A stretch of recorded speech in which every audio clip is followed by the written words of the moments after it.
Salam, bu gün sizinlə Cənubi Amerikanın təbii zonalarına baxacağıq. İlk öncə başlayırıq həmişəyaşıl ekvatorial meşələrdən və Cənubi Amerikada həmişəyaşıl ekvatorial meşələrə silvas deyilir, silvas. Və bilirsiniz ki, ekvatorial meşələrin torpağı qırmızı sarı ferrali torpaqlardır. Burada yerləşən ekvatorial meşələr həm ekvatorun şimal hissəsində, həm də cənub hissəsində yayılmışdır. Və bundan başqa qonşu hissədə dəyişkən rütubətli meşələri biz görə bilərik ki, bu da dəyişkən rütubətli meşələr həm subekvatorial hissəsində, həm də tropik dəniz hissəsində dəyişkən rütubətli meşələri biz görə bilərik.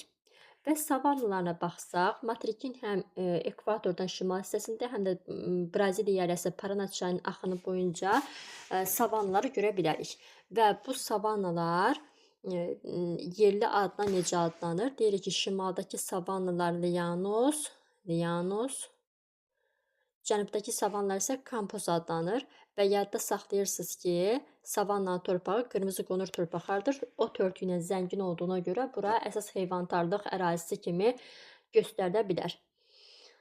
Və sarı rənglə göstərilən əraziyə baxsaq, bura pampadır. Ümumiyyətlə, pampa çöllərdir. Yəni, Cənubi Amerikada çöllərə deyilir pampa. Pampanın preridən, stepdən fərqi odur ki, step mülayimdədir, sırf mülayimdədir və torpağı qara torpaqdır.